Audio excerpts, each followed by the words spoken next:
Chers téléspectateurs, bonjour et bienvenue à notre émission. Bonjour Henri. Bonjour Lydie. Un petit rhume, il me semble. Ah, c'est la fin d'un rhume, oui. La voix est un tout petit peu entamée, mais ça va aller quand même. Bon rétablissement alors. Merci. Henri, lors de notre dernière émission, nous avons parlé de 2 inscriptions qui ont permis d'éclairer, d'authentifier certains passages bibliques, notamment le récit de Joseph en Égypte et la présence des Hébreux en Palestine. Nous avons donc parlé de ces 2 stèles, la stèle de Sehel et la stèle de Méramta. Oui, alors la stèle de Méramta, ou parfois appelée la stèle d'Israël, parce que c'est une stèle, donc une pierre dressée qui mentionne pour la toute première fois dans l'histoire le nom explicite d'Israël. Ça, c'est donc une première pierre.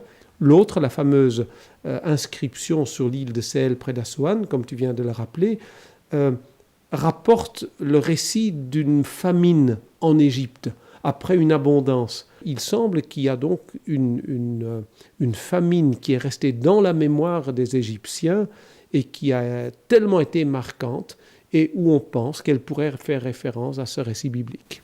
Et ces 2 stèles étaient écrites en hiéroglyphes, donc l'écriture sacrée égyptienne. Et tu nous avais parlé dans des émissions précédentes d'une pierre qui permettait de déchiffrer cette écriture, la fameuse pierre de Rosette. Oui, parce que... Peux-tu nous en dire plus ? Absolument, c'était une énigme depuis des siècles.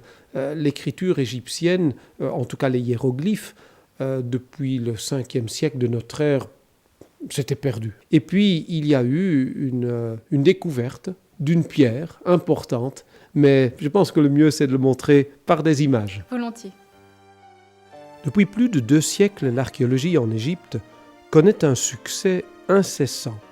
Le long du Nil, les vestiges anciens abondent comme nulle part ailleurs. Ici, 45 siècles d'humanité ont immortalisé leur histoire et leur foi dans la pierre. Cette écriture sacrée de l'Égypte ancienne fut lue et comprise pendant 3000 ans par une élite de prêtres et de scribes. Mais le triomphe du christianisme fut fatal à cette écriture. Le secret en fut perdu vers le 5e siècle, et les pierres ne parlèrent plus qu'à l'imagination. Bien des siècles plus tard, lors de la fameuse campagne de Napoléon en Égypte, un officier découvre au hasard d'une tranchée une pierre gravée.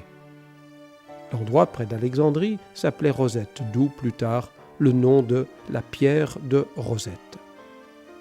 C'est cette pierre de basalte noir qui portait un texte en 3 écritures différentes. 14 lignes en hiéroglyphes, puis 32 lignes en démotique, une autre écriture égyptienne, et ensuite 34 lignes en grec. Le texte grec n'offrit bien sûr aucune difficulté. C'était un décret daté de 196 avant Jésus-Christ. Mais personne ne réussit à résoudre l'énigme des hiéroglyphes. Il fallut encore attendre plus de 20 ans pour qu'un jeune savant français perce le secret des hiéroglyphes grâce à la célèbre pierre de Rosette. Son nom, Jean-François Champollion. Grâce à divers autres documents analysés, il avait déjà déchiffré les noms de Cléopâtre et de Ptolémée. Les noms des souverains sont toujours gravés à l'intérieur de cartouches, sorte d'encadrement ovale.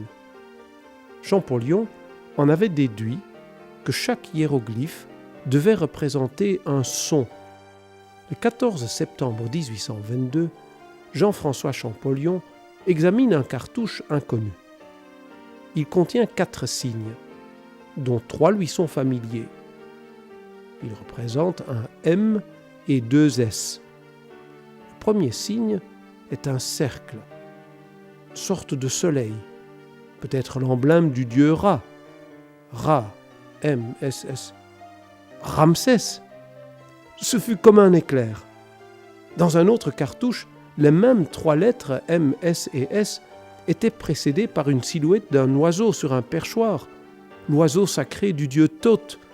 Thoth, M-S-S, Thothmoses. Cette fois-ci, le doute n'était plus permis. Champollion venait de découvrir le secret de l'ancienne écriture sacrée égyptienne. Et 3000 ans d'histoire retrouvaient la parole.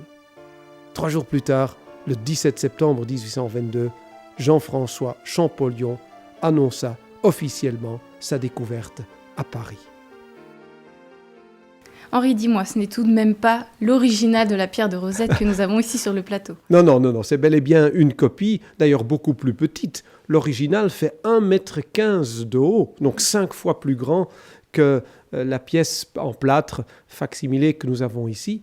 Et peut-être la caméra peut nous montrer cette partie en hiéroglyphe avec ici les fameux cartouches de Ptolémée et de Cléopâtre, puis le texte en démotique qui est donc déjà une langue postérieure égyptienne, et puis le grec que l'on connaissait, où l'on a aisément pu déchiffrer, on connaissait déjà les noms de Ptolémée et de Cléopâtre. C'est donc cette fameuse pierre de Rosette et nous sommes fiers d'avoir au moins une belle copie ici sur le plateau. La dernière fois, tu nous avais également parlé d'une troisième découverte intéressante qui pouvait éclairer le récit de l'Exode. Oui, troisième grande découverte, elle a affaire avec une période exceptionnelle dans l'histoire de l'Égypte. Alors là aussi, en images. Nous sommes en 1887. Une femme du village égyptien d'Amarna gratte dans un amas de vieilles ruines. Par hasard, elle y trouve des tablettes en argile couvertes d'écritures cunéiformes. Elle les vend pour quelques sous à un voisin qui les empile pêle-mêle dans des sacs et les transporte à Dodane jusqu'au Caire, 300 km. Devant la méfiance des antiquaires, il refait le voyage en sens inverse, mais continue à descendre jusqu'à Luxor, c'est-à-dire au total 650 nouveaux kilomètres. Beaucoup de tablettes cassent en cours de route. Heureusement, à Luxor, un savant voit les 380 tablettes restantes et en reconnaît la valeur historique inestimable. C'étaient les archives politiques de 2 rois égyptiens, Aménophis III et Aménophis IV. Et dans ces archives, de la correspondance venant de Syrie et de Palestine, et précisément de l'époque où on situe traditionnellement la conquête du pays par le peuple hébreu. Les lettres proviennent d'officiers des garnisons égyptiennes. Ils expriment leur crainte face aux Chapirous. Certains pensent d'ailleurs déceler ici le mot hébreu. Les Chapirous qui envahissent le pays. Les lettres rapportent la perte des villes de Sichem et de Bethléem. Finalement, un des officiers supplie le pharaon qu'on lui envoie une escorte afin de pouvoir fuir. Toutes ces demandes restèrent apparemment sans réponse et furent classées dans les archives royales. C'est que le pharaon de l'époque est Aménophis IV, mieux connu sous le nom d'Akhenaton et sa non moins célèbre épouse Néfertiti.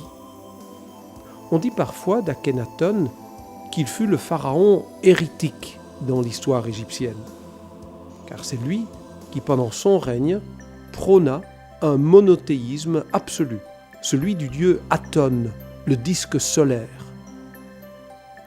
Il fonde une nouvelle capitale à un endroit non habité précédemment, une sorte de Brasilia avant la lettre, et il va appeler cette ville Akhet-Aton, l'horizon du soleil.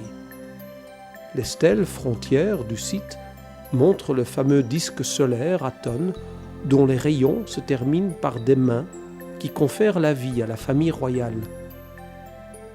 Akhenaton, tellement occupé par sa réforme religieuse, a négligé ses vassaux palestiniens. Ceci pourrait fort bien être une part de l'explication pour l'établissement des Hébreux en Palestine sans que l'Égypte n'intervienne. En tous les cas, les célèbres lettres du palais royal retrouvées à Tel Amarna vont dans ce sens. Y a-t-il un lien avec le monothéisme de la Bible, à savoir la croyance en un seul Dieu ? C'est possible. Il y a une controverse entre des historiens, des exégètes, des archéologues pour savoir si Moïse, le Moïse de la Bible, se situe avant la période d'Akhenaton ou après la période d'Akhenaton. Si Moïse a vécu avant Akhenaton, certains diront donc Akhenaton a probablement été influencé par Moïse, par la croyance en un seul Dieu, même si on n'a retrouvé aucun lien pour l'instant. Si Moïse se situe après Akhenaton, alors d'autres disent donc Moïse a été influencé par Akhenaton. Et c'est ainsi Moïse a développé un monothéisme pour le peuple juif, mais qui provient d'Akhenaton. On ne sait pas, puisque à part des réflexions, on n'a pas de données archéologiques. C'est vrai qu'il y a un psaume dans la Bible, le psaume 104, qui a beaucoup de ressemblances avec un hymne à Aton, donc le dieu soleil, de cette période, et que l'on a retrouvé, et dont la nouvelle traduction de la Bible second fait d'ailleurs état. On peut le trouver dans la Bible, ce texte. Alors, quelle est l'influence de l'un sur l'autre? Dans l'état actuel des choses, on ne peut pas le dire. Il y a des troublantes ressemblances, mais on ne peut pas savoir lesquels étaient précédents et si, en plus, si l'un a influencé l'autre. Peut-être ça a été tout à fait indépendant.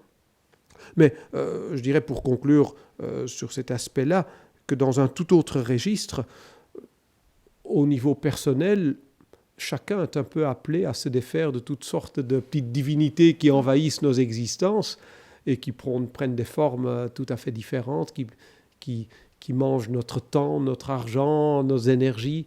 Et je pense que chaque être humain est tôt ou tard appelé à se rendre compte quel est le sens de sa vie et y a-t-il un être suprême au-dessus de lui qui est un être moral, qui est un être créateur. Mais là, on entre déjà dans un tout autre domaine.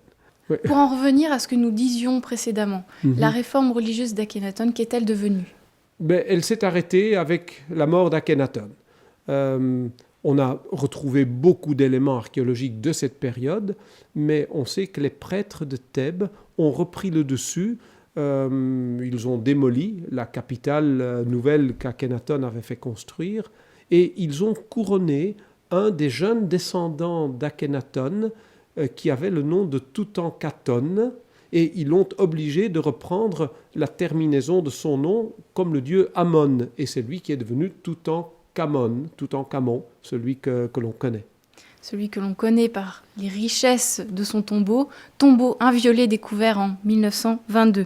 Ce sera un de nos prochains sujets à ne pas manquer surtout. Ah oui, parce que là, le temps nous manque pour l'aborder aujourd'hui. On aura peut-être 2 ou 3 émissions pour en parler, pour montrer surtout tout ce qui s'est trouvé dans cette fameuse tombe, et puis de faire un comparatif avec Moïse.